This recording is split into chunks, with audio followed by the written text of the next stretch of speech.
আল্লাহর নবীকে আবু জেহেল আল্লাহর নবীকে পাগল বলছে, কিন্তু তার চরিত্র নিয়ে কথা বলতে পারে না, ঠিক কিনা?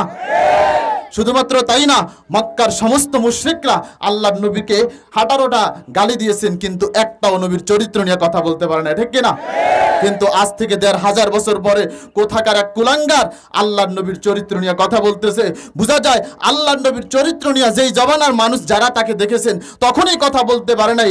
বক্তব্য নিয়ে আসছেন জনাব হযরত মাওলানা মুফতি জহিরুল ইসলাম ওমরফরি সাহেব, খতিব মুক্তিযোদ্ধা বাজার কেন্দ্রীয় জামে মসজিদ।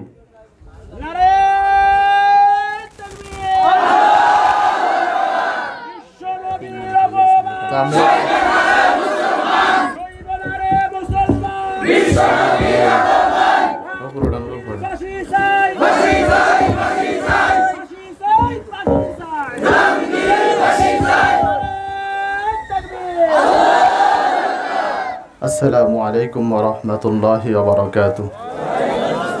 আলহামদুলিল্লাহি ওয়াস সালাতু আলা মান লা নাবিয়্যা বা'দা, আম্মা বা'দ।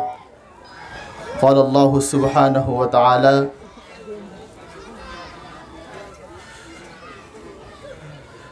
লাকাদ খালাকনাল ইনসানা ফি আহসানি তাকওয়িম ওয়া ক্বালা রাসূলুল্লাহি সাল্লাল্লাহু আলাইহি ওয়াসাল্লাম ইন্নামা বুইসতু লিউতাম্মিমা মাকারিমাল আখলাক।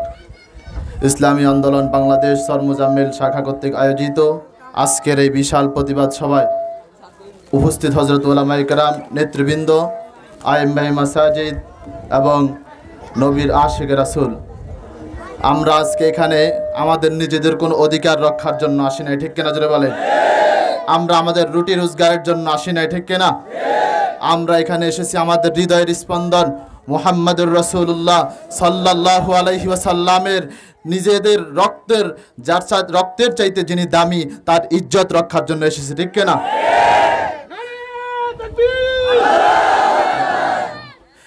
কেমন নবীর ইজ্জত রক্ষার জন্য এসেছি? যে আপনি ইসলামের ইতিহাস থেকে লক্ষ্য করে দেখবেন, যেই জামানায় আল্লাহর নবীর কোনো অনুসারী ছিল না, তখনও কোনো কুলাঙ্গার আল্লাহর নবীর চরিত্র নিয়ে কথা বলতে পারে নাই। তারা আল্লাহর নবীকে আবু জেহেল আল্লাহর নবীকে পাগল বলছে, কিন্তু তার চরিত্র নিয়ে কথা বলতে পারে নাই, ঠিক কিনা? শুধুমাত্র তাই না, মক্কার সমস্ত মুশরিকরা আল্লাহর নবীকে 18টা গালি দিয়েছেন, কিন্তু একটাও নবীর চরিত্র নিয়ে কথা বলতে পারে না, ঠিক কিনা? কিন্তু আজ থেকে 1500 বছর পরে কোথাকার এক কুলাঙ্গার আল্লাহর নবীর চরিত্র নিয়ে কথা বলতেছে। বোঝা যায় আল্লাহর নবীর চরিত্র নিয়ে যেই জমানার মানুষ যারা তাকে দেখেছেন তখনই কথা বলতে পারে নাই, যেখানে আল্লাহ নিজে বলে ওয়া ইন্নাকা লাআলা খুলুকিন আযীম, আমি নবীকে উত্তম চরিত্র দিয়ে পাঠাইছি।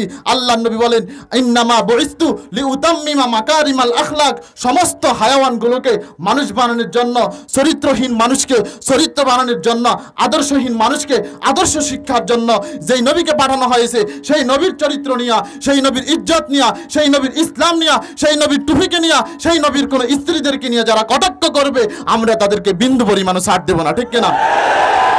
কারণ এই পৃথিবী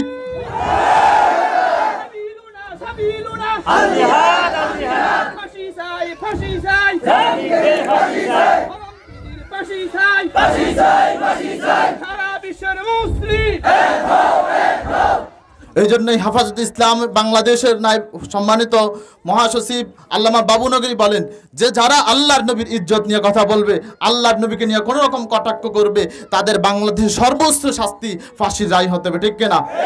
আমরাও আজকের এই ক্ষুদ্র এক পরিসরে আমরা জানিয়ে দিতে চাই, আমরা একজন নবীর আশিক রাসূল হিসাবে যারা আল্লাহর নবীর ইজ্জতের একটা চুল নিয়ে কখনো কটাক্ষ করবে, আমরা তার সর্বোচ্চ শাস্তি মৃত্যুদণ্ড কামনা করি।